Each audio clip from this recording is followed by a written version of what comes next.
Kozhikode Kovoor Iringadanpalli road ലഹരി സംഘങ്ങൾ താവളമാക്കുന്നുവെന്ന ആരോപണം ചർച്ചയാണ് ഇന്ന് രാവിലെ യോഗം ചേരുകയാണ്. 11 മണിക്കാണ് മെഡിക്കൽ കോളേജ് ACP വിളിച്ച യോഗം.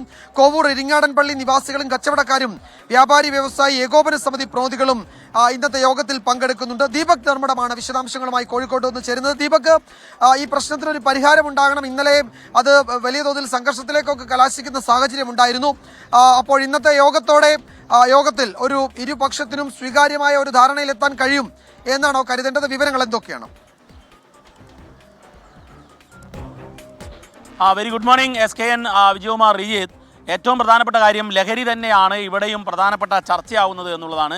ഇരിങ്ങാടൻപള്ളിയിൽ രാത്രികാലത്തിൽ കച്ചവടം നടക്കുന്നു. ആ കച്ചവടത്തെ മറയാക്കി ലഹരി ഇടപാടുകൾ നടക്കുന്നു എന്നുള്ളതാണ് നാട്ടുകാരുടെ പരാതി. ഇതിൻ്റെ അടിസ്ഥാനത്തിൽ നേരത്തെ തന്നെ നാട്ടുകാർ രാത്രി 10:30 മണിയോടുകൂടി കടകൾ അടക്കണം, രാത്രി വൈകിയുള്ള കച്ചവടം വേണ്ട എന്നുള്ള നിലപാടെടുത്തിരുന്നു. അത് ഒരു സർവകക്ഷി യോഗത്തിൻ്റെ തീരുമാനമാണ്. പക്ഷേ എന്നാൽ വ്യാപാരികൾ അത് അംഗീകരിച്ചില്ല. ഇതേ തുടർന്നാണ് സംഘർഷത്തിലേക്ക് നീങ്ങിയത്. ഇന്നലെ DYFI അവിടത്തേക്ക് മാർച്ച് നടത്തി. ഈ ലഹരി വ്യാപാരത്തിൻ്റെയും ലഹരി ഇടപാടിൻ്റെയും കേന്ദ്രമായി ഇരിങ്ങാടൻപള്ളി റോഡ് മാറരുത് എന്ന് ആവശ്യമുയർത്തിക്കൊണ്ടായിരുന്നു DYFIയുടെ പ്രതിഷേധം, ഒരു പ്രകടനം. ആ പ്രകടനത്തിലും സംഘർഷമുണ്ടായി. ഏതായാലും ഈ വിഷയത്തിൽ വലിയ രീതിയിലുള്ള ചർച്ചകൾ നടക്കുന്നു, സംഘർഷത്തിലേക്ക് പോകുന്നു. നാട്ടുകാർ തന്നെ തമ്മിൽ രണ്ടഭിപ്രായത്തിലേക്ക് പോകുന്നു.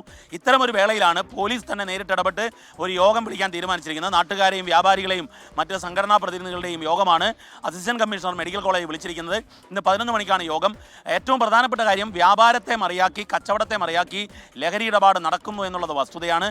പക്ഷേ എന്നാൽ വ്യാപാരികൾ പറയുന്നത് പോലീസിൻ്റെ സംരക്ഷണത്തോടെ, പോലീസിൻ്റെ നിരീക്ഷണത്തോടു കൂടി രാത്രികാല കച്ചവടം നടക്കണം. കാരണം ഈ മേഖല മെഡിക്കൽ കോളേജിനടുത്താണ്. രാത്രികാലത്ത് ഭക്ഷണം കഴിക്കാനും മറ്റുമൊക്കെ ഒരു നൈറ്റ് ലൈഫ് ഉള്ള ഒരു ഏരിയയാക്കി അതിനെ മാറ്റുകയാണ്. പക്ഷേ ആ നൈറ്റ് ലൈഫാണ് ഇവിടെ വില്ലനാകുന്നത്, ലഹരിയുടെ രൂപത്തിൽ ആ പ്രദേശത്ത് വലിയ രീതിയിലുള്ള പ്രശ്നങ്ങൾ ഉണ്ടാക്കുന്നത്. ആ ഘട്ടത്തിൽ നാട്ടുകാരൊരു തീരുമാനമെടുക്കുന്നു. പക്ഷേ എന്നാൽ അതിനോട് വ്യാപാരികൾ യോജിക്കുന്നില്ല. ഏതായാലും ഇന്ന് 11 മണിയോടുകൂടി പോലീസിൻ്റെ ഉന്നതതല യോഗം നാട്ടുകാരുടെയും വ്യാപാരികളെയും വിളിച്ചിട്ടുണ്ട്. അതിലൊരു തീരുമാനമാകുമെന്ന് പ്രതീക്ഷിക്കാം. വിജയകുമാർ.